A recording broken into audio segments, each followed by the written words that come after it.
أشهد أن لا إله إلا الله وحده لا شريك له وأشهد أن محمدا عبده ورسوله أما بعد فأعوذ بالله من الشيطان الرجيم بسم الله الرحمن الرحيم الحمد لله رب العالمين الرحمن الرحيم مالك يوم الدين إياك نعبد وإياك نستعين اهدنا الصراط المستقيم صراط الذين أنعمت عليهم غير المغضوب عليهم ولا الضالين. الحمدلله. جلسه سالانه بریتانیا در هفته گذشته با مشاهده برکات خداوند متعال به پایان رسید. این 3 روز پر از خیر و برکت بودند و تأثیری مثبت بر همگان، اعم از افراد جماعت و افراد غیر جماعت داشت. پیش از اینکه تأثیرات افراد غیر جماعت را بیان کنم، میخواهم از کارکنانی تشکر کنم که قبل، در حین و پس از جلسه در انجام و جمع‌آوری این تدارکات نقش مهمی ایفا نمودند و هنوز هم مشغول هستند. با فضل خداوند متعال این ویژگی شگفت‌انگیز در افراد جماعت، چه زن و چه مرد و حتی کودکان وجود دارد که حتی افراد غیر جماعت نیز آن را تحسین می کنند و این تبلیغی خاموش است. وقتی این کارکنان با انجام وظایفشان این ویژگی را به نمایش می گذارند، همه کارکنان در تمام بخش‌های جلسه سالانه، خواه در ورودی‌ها، دروازه‌ها، در بازرسی، پارکینگ‌ها، تهیه و توزیع غذا، نظافت، نگهداری کودکان، توزیع آب یا در دیگر وظایف نقش مهمی دارند و شایسته تشکر هستند. ممکن است برخی نقص‌های جزئی وجود داشته باشد که به چشم برخی بیاید، اما در چنین تدارکات عظیمی باید از این نقص‌های جزئی چشم پوشی کرد. به هر حال تمامی این وظایف علاوه بر خدمت به مهمانان، نوعی تبلیغ خاموش نیز محسوب می شود و بسیاری از افراد این را تحسین کرده و در تأثیراتشان بیان می کنند و یا به صورت نوشتاری ارسال می نمایند. همچنین افرادی که از طریق MTA در کشورهای مختلف نشستند و برنامه‌های جلسه را با کیفیت عالی مشاهده می کنند نیز شکرگزار هستند. پس من نیز از تمامی این کارکنان تشکر می کنم. امسال علاوه بر کارکنان بریتانیا، تعداد زیادی از خدام و کارکنان از موریس نیز برای اولین بار آمدند و کار بسیار خوبی انجام دادند. همچنین خدام از کانادا آمدند که در جمع‌آوری کمک می کنند. خداوند متعال به همه آنان جزا دهد. پوشش خبری و رسانه‌ای امسال نیز بسیار خوب بود. همچنین مدیریت ترافیک بسیار خوب و همسایگان نیز راضی بودند. هر سال از طرف همسایگان شکایاتی دریافت می کردیم، اما امسال شکایتی نرسید. در واقع آنها فکر می کردند که شاید حضور کمتر از سال گذشته بود، چرا که ترافیک بسیار روان بود، در حالی که حضور نسبت به سال گذشته چند هزار نفر بیشتر بود. وقتی این را به آنها گفتیم بسیار متعجب شدند. ماشاءالله ترتیبات بسیار خوبی انجام شده بود. یکی از اعضای شورای محلی که احمدی و مبلغ نیز هستند، نقش بسیار خوبی در برقراری ارتباط با همسایگان و برنامه‌ریزی ترافیک ایفا کردند. خداوند متعال به ایشان نیز پاداش دهد. حال می‌خواهم تأثیرات را بیان کنم. خداوند متعال دل کسانی که این تأثیرات را بیان می کنند باز کند تا معنای حقیقی این پیام احمدیت را درک کنند و ما نیز به هدفی که حضرت مسیح موعود علیه السلام برای بعثتشان داشتند برسیم. نه تنها در این 3 روز بلکه در تمام زندگی‌های خود این آموزه ها را عملی کنیم. آقای اسماعیل بیلن از فرانچ گیانا که در جلسه سالانه شرکت داشتند از قدیم با جماعت ارتباط دارند اما هنوز بیعت نکرده بودند. در حین جلسه ایشان توفیق بیعت پیدا کردند. ایشان میگویند که در تمام زندگی خود چنین گرد همایی را که در آن تمام زبانها و نژادهای بزرگ دنیا جمع شده باشند ندیده بودند. ایشان میگویند که با شرکت در این جلسه ایمانشان به یقین تبدیل شده و به این نتیجه رسیدند که این جماعت حقیقی است و جماعت حضرت محمد صلی الله علیه و آله و سلم است. اگر ما به ندای پیامبرمان صلی الله علیه و آله و سلم پاسخ ندهیم و حضرت مسیح موعود را امام زمان نپذیریم گمراه خواهیم شد. ایشان با اطمینان میگویند که خداوند ایشان را به این راه هدایت کرده است و اگر امروز مسلمانان میخواهند متحد شوند باید با پیوستن به جماعت احمدیه و بیعت با خلافت به این جماعت با برکت بپیوندند. ایشان همچنین میگویند که ترتیبات جلسه سالانه بی‌نظیر بود. هر کار کنی با لبخند خدمت میکرد و هیچ نشانه ای از ریاکاری در چهره‌هایشان نبود. هر کار کنی با دل و جان به مهمانان خدمت میکرد. ایشان میگوید که هیچ کس را نمیشناختند اما هر کسی با ایشان طوری رفتار میکرد که انگار سالهاست یکدیگر را میشناسند. پیش از جلسه نیز ایشان چندین سال مسلمان بودند و سعی میکردند به احکام اسلامی عمل کنند اما همیشه احساس میکردند چیزی کم است. اما با شرکت در این جلسه احساس کردند که آن کمبود برطرف شده است.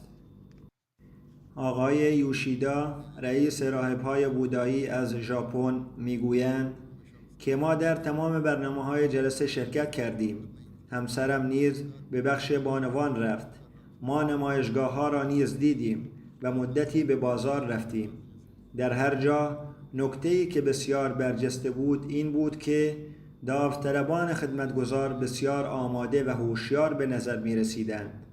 از روز اول تا آخرین لحظات روز آخر شور و شوق کارکنان همانطور پایدار بود. احمدی‌های حاضر در جلسه نیز بسیار مهمان نواز و دوست داشتنی بودند. وقتی مردم بیش از 100 کشور دنیا در یک مکان جمع می شوند ممکن است مسائل مختلفی پیش بیاید اما در اینجا رفتار و اخلاق همه یکسان به نظر می رسید. هر جا که کسی متوقف می شد همانجا می ایستاد و هرگاه برای نماز یا جلسه دعوت می شد بدون تأخیر حاضر می شد. ایشان می گویند که این منظر جلسه برای ما فراموش نشدنی است. آنها با من نیز دیدار کرده بودند و من به آنها گفتم که ایمان به یک خدا ضروری است. از آنها خواستم در این مورد تفکر کنند و به محبت به انسانیت نیز تأکید کردم. ایشان میگویند که به دلیل پیرو بودن بدیع مکتب بودا به طور سنتی به یک خدا اعتقاد ندارند اما دلشان میگوید که خالق و مالک این کائنات وجود دارد و ما همه مخلوق او هستیم و می توانیم به نزدیکی خالق و مالک برسیم. به هر حال در دل ایشان برخی افکار درباره نزدیک شدن به خداوند شکل گرفته است. آقای نظیری از کوسوو میگویند که برای اولین بار فرصتی برای شرکت در جلسه پیدا کردم و بسیار خوشحال شدم. همه چیز به طور منظم انجام میشد و به ویژه سخنرانی‌ها بسیار مفید بودند.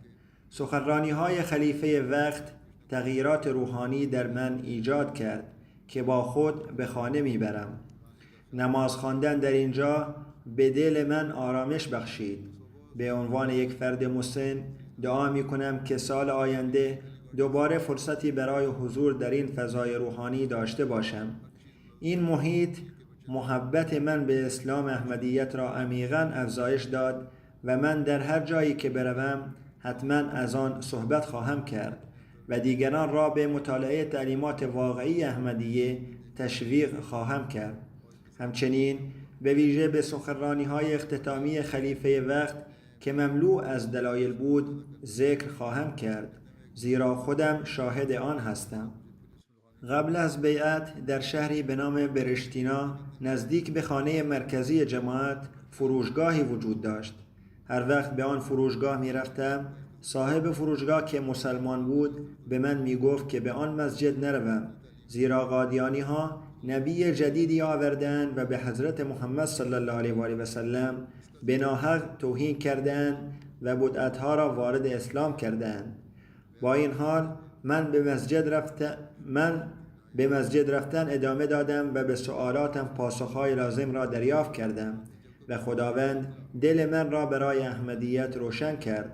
اما اکنون پس از شنیدن این سخنرانی دوباره متوجه شدم که چگونه مخالفان غیر از جماعت مردم را از جماعت دور می کنند. به هر حال به خانه که برگردم با استفاده از این سخنرانی و نوشته های حضرت مسیح موعود علیه السلام به آنها پاسخ خواهم داد.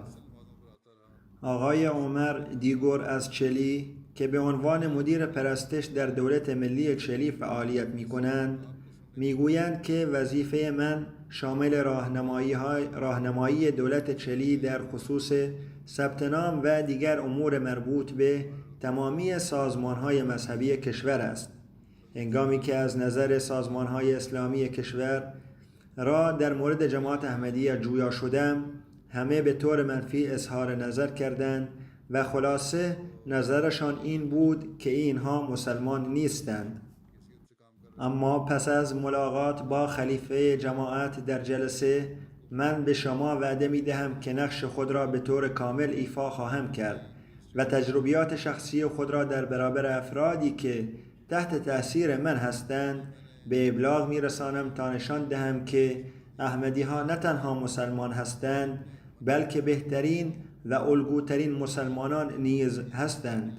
همچنین من تلاش خود را برای تأسیس جماعت احمدیه در چلی نیز به کار خواهم برد. ایشان بیان کردند که به ویژه از سخنرانی خلیفه در روز اول جلسه بسیار خوششان آمد که در آن به طور مستقیم به مسائل انضباطی و اداری پرداختند. ایشان میگویند که با وجود شرکت در بسیاری از جلسات مذهبی هرگز ندیده بودند که یک رهبر مذهبی به طور مستقیم در امور اداری راهنمایی کند. این سخنرانی برای ایشان بسیار شگفت‌انگیز و خوشایند بود، زیرا نشان می‌دهد که خلیفه شما به طور جدی به بهبود روحانی، اخلاقی و اداری جماعت می‌پردازد. سرکار خانم بیتریشیا از هلند می‌گویند: اول از همه می‌خواهم از مهمان نوازی شما در جلسه بریتانیای 2024 تشکر کنم.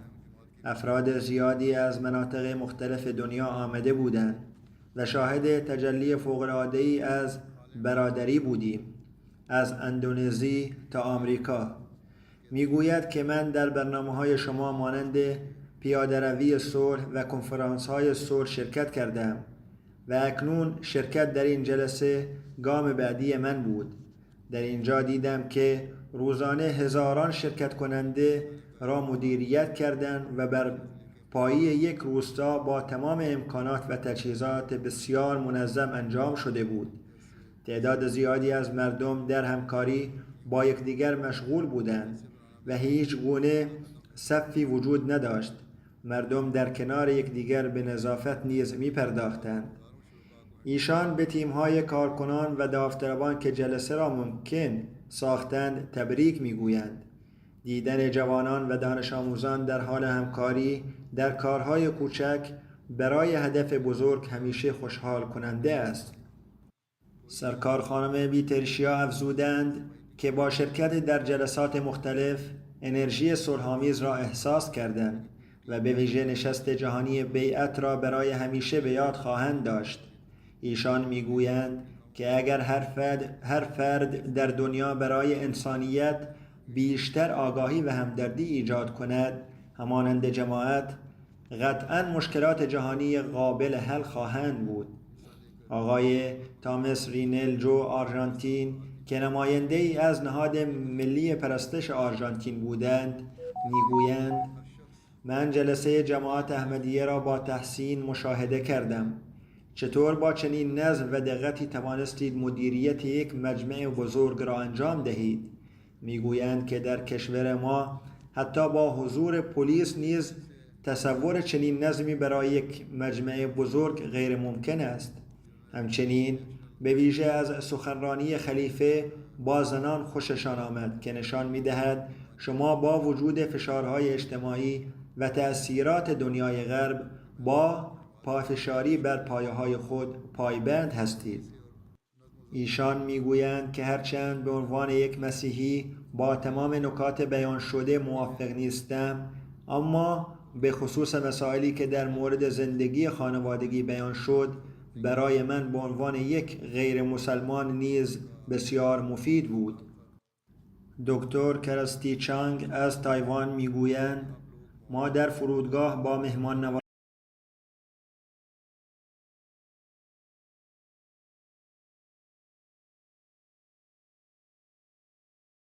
داوطلب در حال انجام امور مختلف بودند. از این نظم و ترتیب شگفت زده شدیم. میگوید که در بسیاری از کشورها در کنفرانس‌های بزرگ شرکت کردم، اما هرگز کنفرانسی به این اندازه بزرگ ندیدم که توسط داوطلبان سازماندهی شده باشد. در سخنرانی خلیفه با بانوان، ایشان شیوه‌های زندگی بسیار زیبایی را برای بانوان احمدی آموختند. من در طول این سخنرانی به احساسات چهره بانوان نگاه می‌کردم و از توجهی که دختران به نصایح داشتند مشخص بود که بانوان احمدی و نسل جوان نسبت به خلیفه خود محبت زیادی دارند. برای اولین بار بود که با امام جماعت ملاقات می کردم و تصور می کردم که این دیدار به طور رسمی و با تعدادی از تعارف و دستورالعملها همراه خواهد بود، اما گفتگوها به طور غیر رسمی و دوستانه انجام شد. ایشان حال ما را پرسیدند و درباره تایوان اطلاعاتی جستجو کردند. با وجود داشتن بسیاری از سوالات، ما آنقدر مشغول پاسخ دادن به سوالات امام جماعت بودیم که فرصتی برای پرسیدن سوالات خود نداشتیم. به هر حال جلسه تأثیر مثبتی بر روی ما گذاشت. دکتر فرینک از تایوان میگویند: ما پس از سفر طولانی برای شرکت در این کنفرانس آمدیم. وقتی از تایوان حرکت کردیم و به پکن رسیدیم، به دلیل طوفان در تایوان پرواز ما لغو شد، اما با این حال موفق به ادامه سفر شدیم و به سلامت رسیدیم. احساس می کردم که این سفر معجزه آساست. با شرکت در جلسه به این نتیجه رسیدیم که این تقدیر خداوند بود که ما را به جلسه رساند. در سخنرانی افتتاحیه وقتی امام جماعت احمدیه گفتند که این جلسه یک گردهمایی دنیوی نیست بلکه یک گردهمایی روحانی است، باورم محکم شد که با وجود مشکلات ظاهری، فرصتی که خداوند برای شرکت در این جلسه به ما داد نتیجه ای از عطا و معجزه خداوند است. ما و همسرم از اولین افرادی هستیم که از تایوان برای شرکت در جلسه آمده ایم. ما با این عزم به خانه برمیگردیم که به مردم وطن خود بگوییم جماعت احمدیه جماعتی بسیار آرام، منظم و با اخلاق است و در سالهای آینده دیگران را نیز به شرکت در جلسه سالانه ترغیب خواهیم کرد. آقای یاسین احمدی که از کانادا آمده و به نظر میرسد ایرانی نژاد هستند میگویند: من جلسه سالانه احمدیه را نمایش برجسته‌ای از حکمت و عقل در دین یافتم. فضای جلسه سالانه پر از نشانه‌های مساوات در میان مسلمانان بود. از همان لحظه‌ای که در این جلسه شرکت کردم، احساس کردم مسلمانان به سمت افق باز همدردی با انسان‌های روی زمین باز می‌گردند. و از تفسیرهای خشک و انعطاف ناپذیر دینی دور می شوند.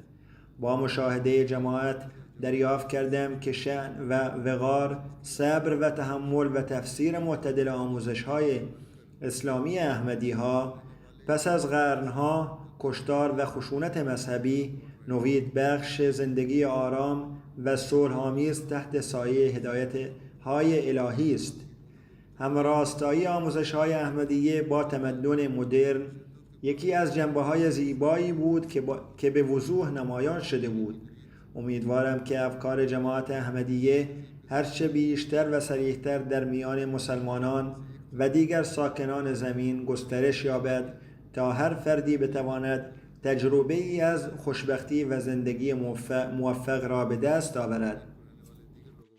آقای رونالد هاید، مهمانی که از بلیز آمده، میگوید: نمیتوانم احساساتم را در طول مراسم بیعت توصیف کنم.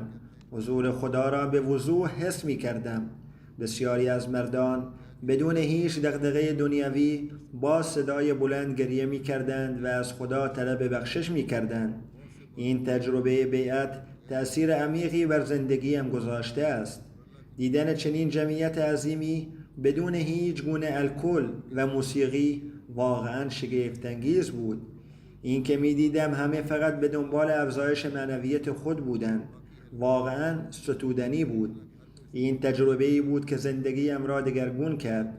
نه تنها مسئولان بلکه حتی دیدن شرکت کنندگان عادی نیز به خودی خود تبلیغی خاموش برای دیگران بود. مبلغ سلسله بولیوی میگوید که آقای کارلوس هیگس این بار در جلسه شرکت کرده است.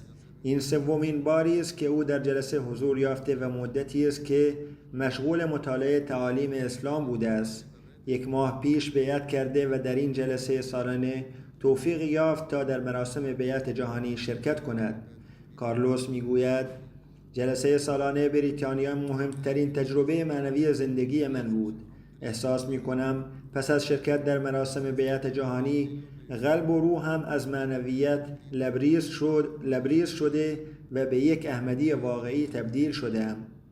به عنوان یک تازه احمدی او می‌افزاید: خلیفه وقت به من توصیه فرمودند که نماز را با توجه بخوانم، رابطه‌ای محکم با خدا برقرار کنم و جماعت احمدی در بولیوی را به خواندن قرآن کریم تشویق کنم. من خودم به این توصیه‌ها عمل خواهم کرد و آنها را به دیگران نیز منتقل خواهم کرد. ماریا سولز فرانکو، مهمانی غیر احمدیه از اوروگوئه میگوید: جلسه سالانه بسیار فراتر از انتظارات من بود. اول از همه اسکان مهمانان عالی بود. سخنرانی‌ها جذاب بودند و جلسه اول مورد علاقه من بود. گسترش و ترویج پیام عشق برای همه، نفرت از هیچ کس بسیار مهم است. من حس خوشایندی از برادری را در فضای کلی احساس کردم. مدیریت نیز نقش برجسته‌ای داشت. با وجود اینکه یک گردهمایی بزرگ بود، هرگز شلوغی ندیدم و احساس نکردم که از کنترل خارج شده باشد. مسیرهای خوب برنامه‌ریزی شده برای خودروها و علائم واضح، تجهیزات عالی بود که قطعاً بسیاری از شرکت کنندگان را تحت تأثیر قرار داد. شرکت در جلسه تأثیر مثبتی بر معنویت من گذاشت. یکی از خاطر انگیزترین لحظات تکرار عهد احمدی در روز یکشنبه بود، یعنی بیعت، جایی که همه با هم دعا کردند و اشک ریختند. چنین احساس قوی از ایمان را قبلا هرگز ندیده بودم. اگر بخواهم پیشنهادی بدهم این است که باید فعالیت‌های بیشتری برای مهمانان بین مراسم‌ها وجود داشته باشد. علاوه بر این، مهمانان زن نباید مجبور به پوشیدن حجاب شوند. این اجبار وجود ندارد. یا سوء تفاهمی رخ داده یا شاید یکی از کارکنان به اشتباه چنین چیزی گفته است. معمولاً فکر می‌کنم ما چنین چیزی نمی‌گوییم، اما او می‌گوید به هر حال حجاب باید در دسترس باشد تا هر کس که می‌خواهد بپوشد. اما در هر صورت ما می‌گوییم لباس باید محترمانه باشد. لورنا ویلا، مهمانی از کاستاریکا می‌گوید در کاستاریکا من با سازمان‌های مذهبی مسلمان در ارتباط هستم، اما در آنها هیچ نقشی برای زنان نمی‌بینم. در واقع تنها مردان نماینده دین هستند و مناصب مذهبی خاص را به عهده گرفتند. اما با شرکت در جلسه سالانه جماعت احمدیه متعجب شدم و هم خوشحال که در این جماعت به زنان جایگاهی برابر با مردان داده می شود. روز دوم وقتی به محل اجتماع زنان رفتم، نظم و معیار نظافت بسیار عالی به نظر می رسید. به من گفته شد که جماعت احمدیه برای برقراری صلح، امنیت و گفتگوی بین ادیان در جهان تلاش می کند. در ابتدا احساس کردم که همه اینها فقط در حد حرف است، اما با شرکت در جلسه و از طریق تجربه شخصی دیدم و تأکید کردم که جماعت به آنچه به دیگران میگوید خود نیز عمل می کند. عقاید و اعمال جماعت یکسان است. آقای هاتم گیمانا پونته، مهمانی از بوروندی که دبیر وزارت همبستگی ملی امور اجتماعی و حقوق بشر بوروندی است، نظر خود را چنین بیان می کند: از فرودگاه تا محل اقامت استقبالی گرم و صمیمانه داشتم. داوطلبان جوان به من خوش آمد گفتند و پیوسته از من با شکوه پذیرایی شد. در طول 3 روز مهمان نوازی عالی که از سوی جماعت احمدیه با عشق خالص بدون تبعیض مذهبی، ملیتی، نژادی یا رنگ پوست انجام شد همواره در خاطرم خواهد ماند. با وجود آن که عقیده من اندکی متفاوت است، اما همه ما مخلوق یک خدا هستیم که همه ما را دوست دارد و خون ما یکی است. سخنرانی‌های جلسه سرشار از تعالیم اسلامی بود و این سخنرانی‌ها بر تفسیرهای نادرست برخی افراد درباره عقاید جماعت احمدیه به وضوح پاسخ می‌دهند و پاسخ‌هایی برای آنها فراهم می‌کرد. گزارش‌های شما در مورد موفقیت‌های جهان نشان داده است که شما با ارائه برنامه‌های خدماتی به افرادی با نیازهای خاص سهم خود را در کمک به آنها ایفا می‌کنید و من در کشورم بوروندی شاهد این خدمات بودم. میگویند که برگزاری چنین کنفرانس بزرگی کار انسانی نیست و تنها کار خداوند است. این یک نشانه وسیع و بلیغ است که گواهی می‌دهد هرچه شما انجام می‌دهید همیشه دست خداوند در آن وجود دارد و سپس دعا می‌کنیم که خداوند شما را حفظ کند. آقای سلیمان که از ایسلند آمدند و در گامبیا به دنیا آمدند گفتند که شرکت در جلسه موجب افزایش دانش ایشان درباره جماعت شد. پس از بازدید از نمایشگاه‌های مختلف مشاهده کردند که جماعت در سطح جهانی چه فعالیت‌هایی انجام می‌دهد. تلاش‌های جماعت در کسب و انتشار دانش تأثیر عمیقی بر ایشان گذاشته است. همچنین اینکه با وجود حضور 43,000 نفر حجاب و پردهداری رعایت شده و مردان و زنان هر کدام در جای خود مشغول به کار بودند، تأثیر عمیقی بر ایشان داشته است. ایشان افزودند که در چنین جلسات و برنامه‌های اسلامی دیگر شرکت کردند. هرچند که در آنجا تعداد شرکت کنندگان تنها چند هزار نفر بود و مردان و زنان با یکدیگر اختلاط داشتند، اما در این جلسه با وجود تعداد بسیار زیاد شرکت کنندگان همه حجاب را رعایت می‌کردند که امری غیر عادی و قابل توجه است. این خود نوعی تبلیغی خاموش است که از عمل ما به دیگران منتقل می شود و باید به جماعت بابت این امر تبریک گفت. ایشان همچنین اشاره کردند که سازماندهی و نظام جلسات بسیار عالی بود. مردم با احترام با یکدیگر برخورد می کردند. کارکنان با خوشحالی کار می کردند و یک سیستم روان و منظم برقرار بود. این همه نتیجه چند روز آماده سازی نیست، بلکه حاصل یک دوره طولانی مدت از آمادگی است. آقای سلیمان گفتند که در محل اقامتشان در جامعه دانشگاه بود. تشک‌ها پهن شده بود و هیچ تفاوتی در برخورد با مهمانان وجود نداشت. همه با یکدیگر به یکسان رفتار می‌شد. ایشان همچنین پیشنهاد کردند که شاید بهتر باشد که در جلسه با وجود سیستم تهویه گرما هنوز به شدت حس میشد و کمبود تهویه هوا وجود داشت که باعث میشد خواب آلودگی پیش بیفتد. ایشان ابتدا فکر کرده بودند که فقط خودشان خواب آلود هستند، اما مشاهده کردند که دیگران نیز گاهی در خواب بودند. بنابراین برای تازه نگه داشتن فضا باید سیستم تهویه بهتری وجود داشته باشد. مبلغ آرژانتین می نویسد که مارینا پیلازا سفیر آرژانتین در بریتانیا برای اولین بار در جلسه شرکت کردند. ایشان به قدری از جو و مراسم جلسه تحت تاثیر قرار گرفتند که پس از جلسه در سفارت آرژانتین یک پذیرایی رسمی ترتیب دادند. در این پذیرایی ایشان مهمانان غیر از جماعت از کشورهای لاتین آمریکایی که در جلسه شرکت کرده بودند را دعوت کرد. در طول این پذیرایی سفیر آرژانتین بیان کردند که به ویژه از مهمانان دولتی غیر از جماعت تشکر می‌کنند که در جلسه جماعت احمدیه شرکت کرده و به این ترتیب در ترویج پیام جماعت نقش ایفا کردند.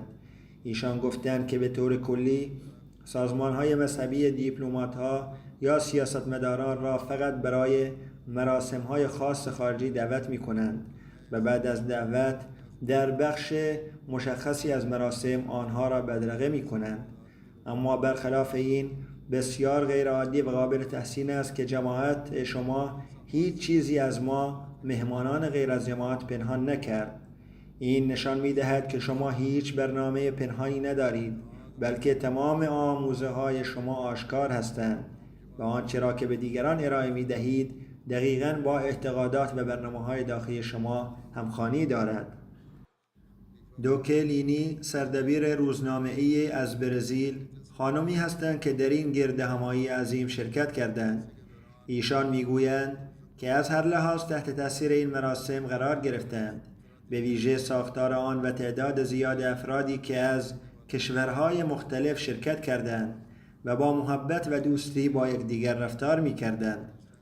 تمامی مدیریت به گونه‌ای بود که موفقیت مراسم را از هر جهت تضمین کرد. ایشان از جو صلح، اتحاد و محبت بسیار خوشحال شدند و سخنان خردمندانه امام جماعت قلبشان را لمس کرد و ذهنشان را برای پذیرش نکات مثبت باز نمود.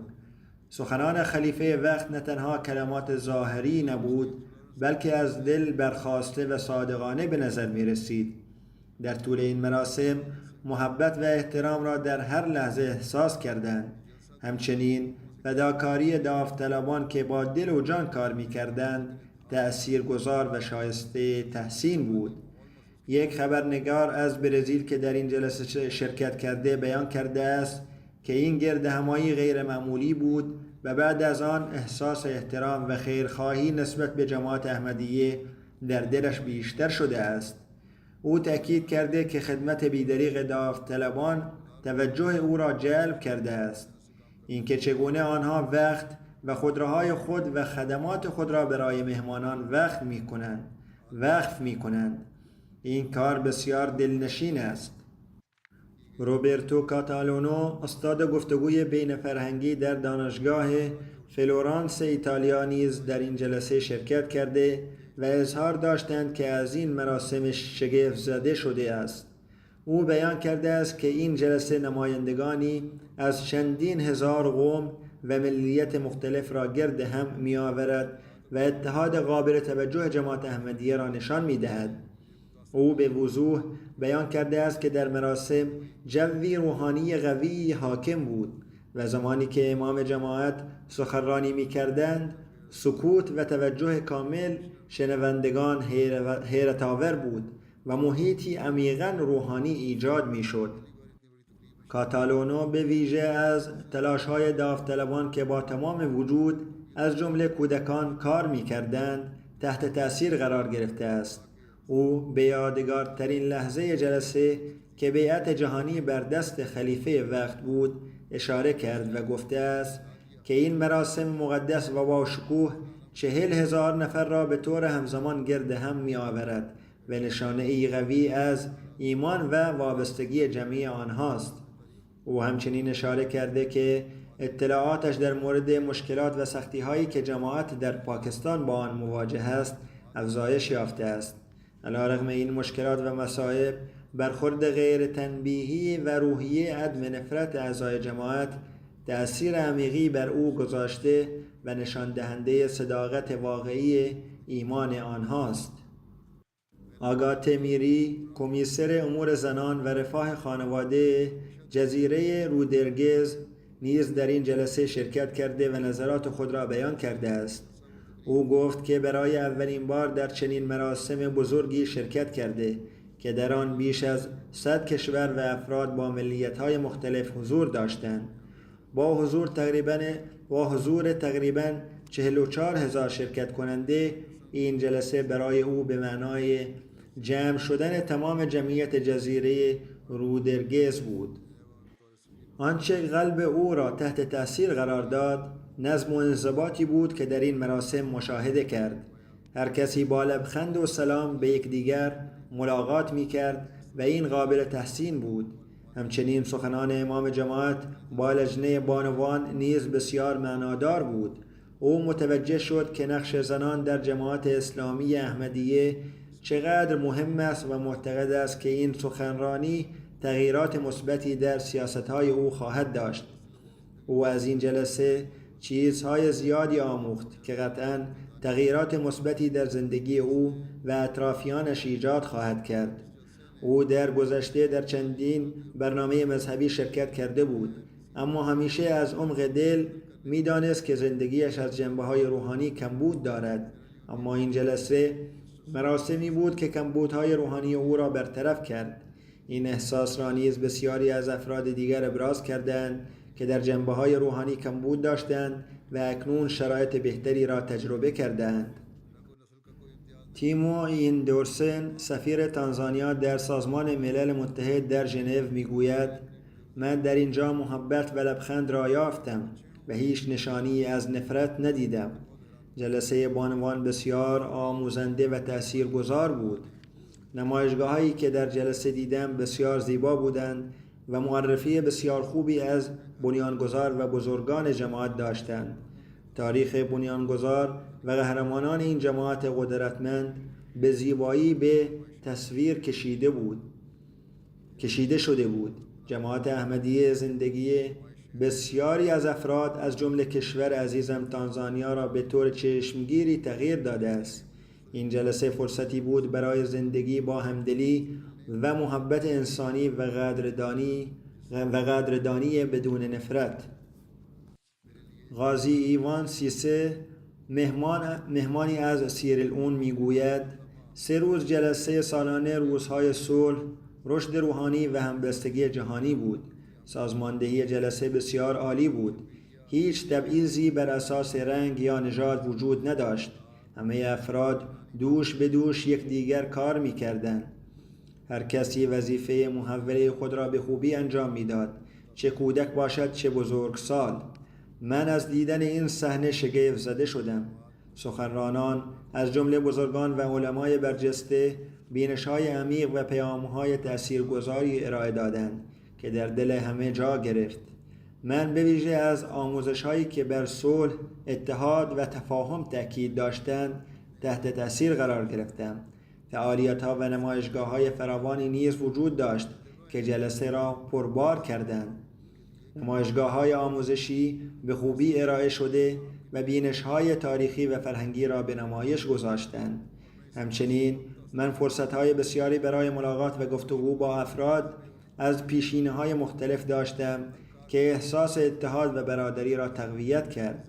لحظه مهم برای من سخنرانی کلیدی بود که در آن امام جماعت بر اهمیت همدلی و خدمت به بشریت تأکید داشت. تأکید او بر این نقش والدین در نظارت بر کودکان در برابر تأثیرات منفی شبکه‌های اجتماعی و رسانه‌های الکترونیکی برای والدین ما نیز راهنما و الهام بخش بود. وی افزود که سازماندهی جلسه سالانه، سخنرانی‌ها و خدمت اعضای جماعت از انتظارات من فراتر بود. گل سایران انگالی، مهمانی از قزاقستان میگوید: این اولین بار است که در چنین جلسه بزرگی شرکت می کنم. به عنوان یک سیاستمدار سابق می دانم که برای چنین سازماندهی گسترده‌ای چه هزینه‌هایی لازم است و چقدر برنامه‌ریزی و تلاش بیوقفه از سوی افراد متعدد نیاز است. از این بابت بسیار تحت تأثیر قرار گرفتم که تمامی کارکنان با شور و شوق و خوشحالی در هر بخش کار می کردند. با وجود کار بیوقفه، هر کارکن با محبت، احترام و مهربانی با مهمانان برخورد می کرد. اما چیزی که بیش از همه مرا تحت تأثیر قرار داد، خطابات خلیفه وقت بود. این خطابات ظاهراً درباره اخلاقیات روزمره زندگی بود، اما پشت این سخنان مفاهیم عمیق و گسترده‌ای نهفته بود.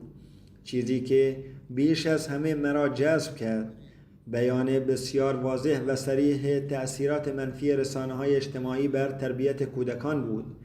از این سخنان بسیار آموختم و اکنون تلاش می‌کنم این آموزه‌ها را در زندگی خود به کار بگیرم و وقتی با نوه‌هایم صحبت می‌کنم به آنها بفهمانم که در تلاش برای موفقیت در زندگی نباید هرگز اخلاقیات خود را فراموش کنیم. از این تجربه چنان تحت تأثیر قرار گرفتم که میگویم این بار به عنوان مهمان آمدم، اما مطمئنم که به زودی به این جماعت خواهم پیوست، زیرا سخنان این جلسه بسیار مورد پسند من بود. کاش سنکوفا، مهمانی از کشور بلیز، میگوید چگونه میتوان انکار کرد که احمدیت اسلام واقعی نیست. تمام شک‌ها و سوالات من پاسخ داده شد وقتی دیدم که در جماعت احمدیه چقدر عشق به حضرت محمد صلی الله علیه و آله و سلم وجود دارد. احمدیت مانند یک درخت بزرگ و قدرتمند است که شاخه‌های بسیار پرباری دارد. آمالیه، مهمانی از اسپانیا و استاد روانشناسی در دانشگاه کوردوبا می نویسد به عنوان یک استاد روانشناسی من به شناخت تجربیات شما علاقه‌مند بودم. از فرصت استفاده کردم و این لحظات را مشاهده کردم و در ذهنم ثبت کردم که بخشی از خاطراتم خواهد شد و با عشق زیادی به یاد خواهم آورد.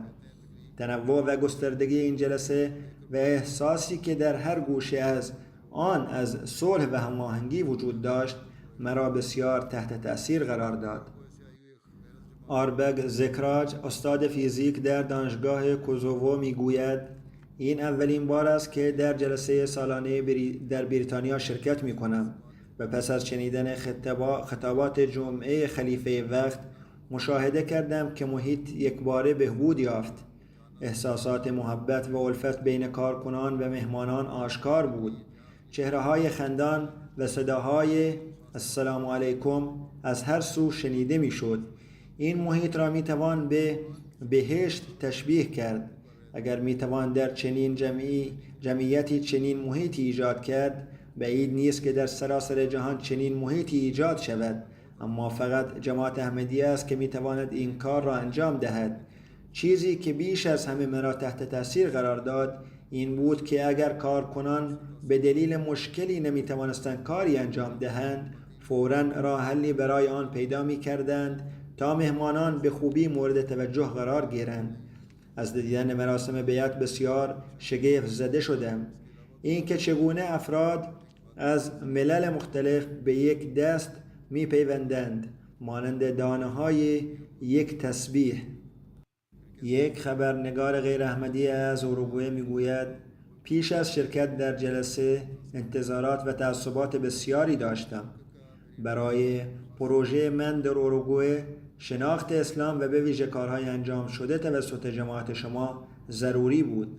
خلیفه روز اول وقتی سخنرانی درباره مهمان نوازی ایراد کرد به ویژه تأثیرگذار بود.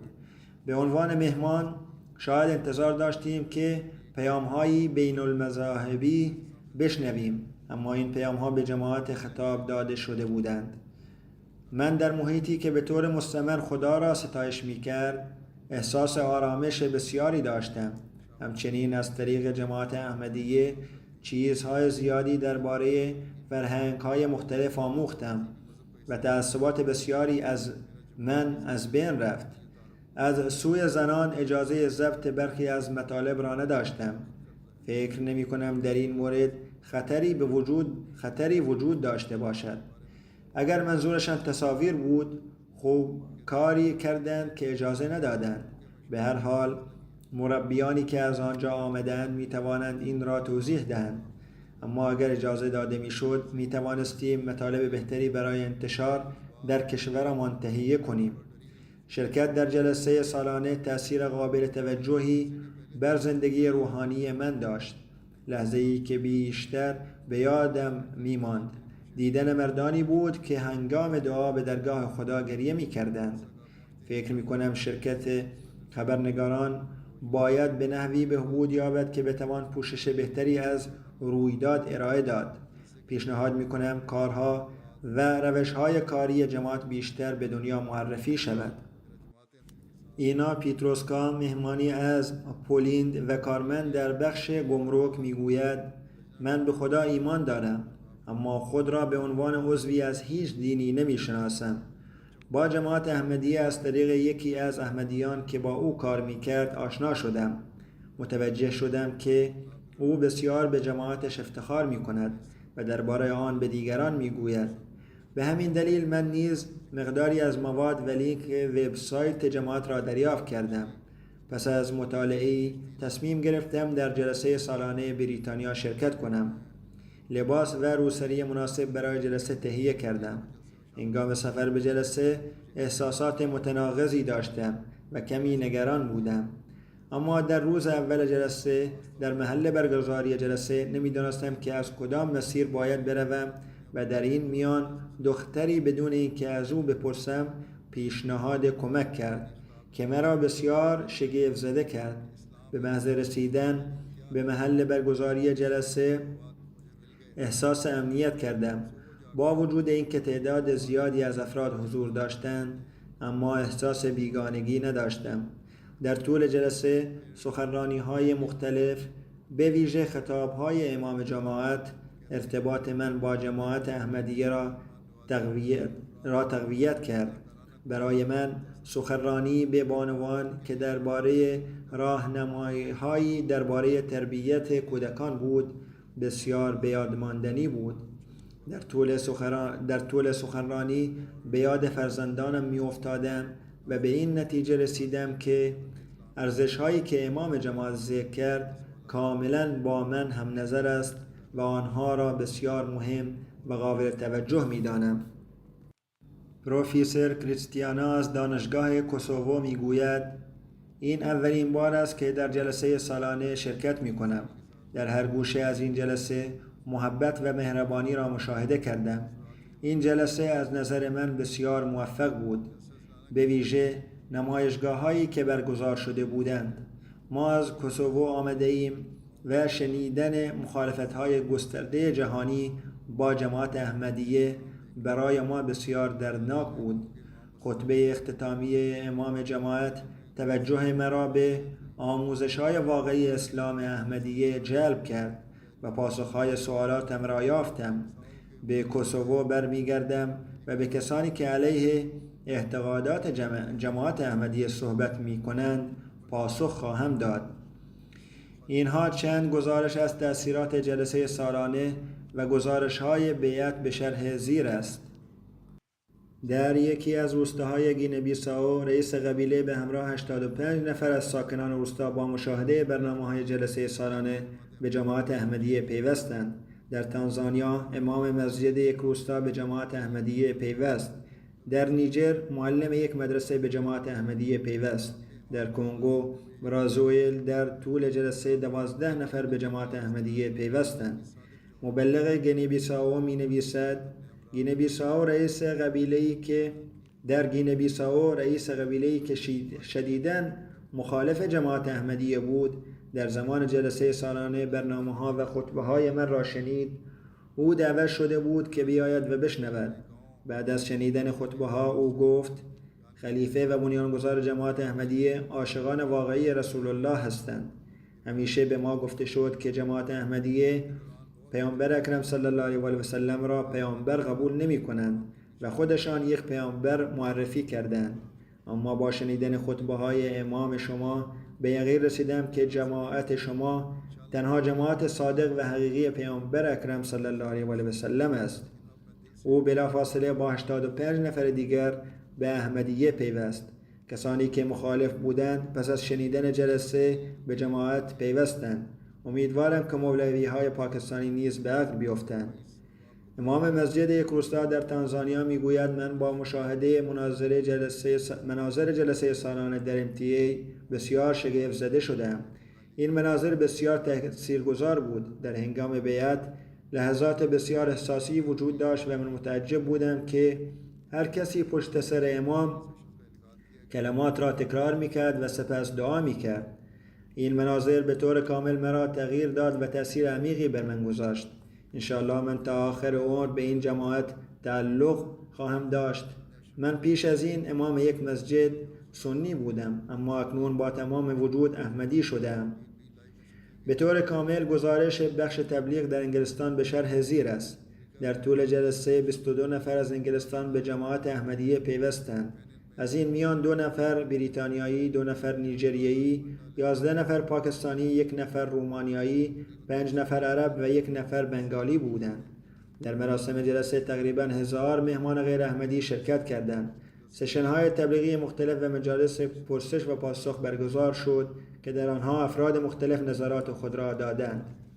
در زیر پوشش‌های رسانه‌ای گزارش شده است. تحت شبکه MTA آفریقا بیش از 14 کانال تلویزیونی ملی برنامه‌های من را پخش کردند. مراسم جهانی بیعت نیز به صورت زنده پخش شد که میلیون‌ها نفر آنها را مشاهده کردند.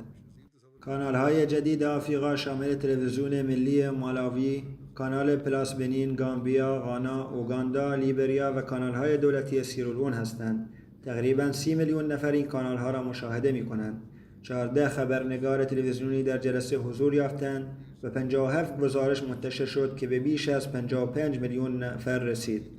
در سنگال برای شنیدن جلسه در خانه مرکزی ترتیبی داده شد. امامی که در دانشگاه تدریس قرآن، حدیث و فقه می کند پس از پایان جلسه گفت امروز خود را خوش اقبال می دانم چون به طور مستقیم فرصت دیدن خلیفه مهدی و شنیدن سخنرانی او را داشتم. قبلا نسبت به جماعت احمدیه شک و تردید داشتم و فکر می کردم احمدیان به شأن پیامبر صلی الله علیه و سلم توهین می کنند، اما با شنیدن سخنرانی خلیفه امروز تمام این شک و تردیدها برطرف شد. اکنون می توانم به صراحت بگویم که جماعت احمدیه نه تنها به شأن پیامبر صلی الله علیه و سلم توهین نمی کنند، بلکه با اخلاص و محبت به آن حضرت احترام می گذارند و به اطاعت از ایشان دعوت می کنند. تعداد وبسایت‌های آنلاین از 41 سایت گذشته به 49 سایت افزایش یافته است و تعداد خوانندگان آنها 15 میلیون نفر برآورد می شود. تعداد مقالات چاپی 14 مورد است و تعداد خوانندگان این مقالات 5 میلیون نفر تخمین زده می شود.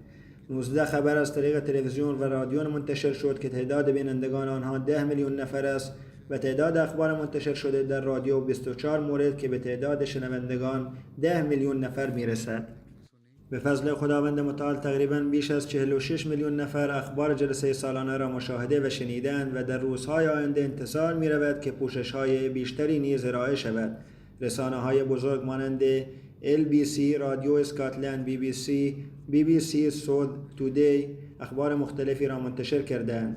همچنین نمایشگاه‌ها نیز تأثیر زیادی بر روی بسیاری از بازدید کنندگان گذاشت، نمایشگاهی که شامل عکس‌های تاریخی و دیگر موضوعات بودند به عنوان یک ابزار تبلیغاتی مفید عمل کردند. خداوند متعال به ما توفیق داده است تا این جلسات نه تنها برای اعضای جماعت بلکه برای غیر مسلمانان نیز منبعی برای درک آموزه‌های اسلام و نزدیکی به خداوند قرار گیرد. بنابراین علاوه بر این که باید شکرگزار خداوند باشیم، باید به عهد خود پایبند بمانیم و همچنان با تلاش و کوشش بیشتر پیغام خداوند متعال و پیغام حضرت مسیح موعود علیه السلام را به جهانیان برسانیم. خداوند متعال توفیق بیشتری به ما عطا فرماید. آمین.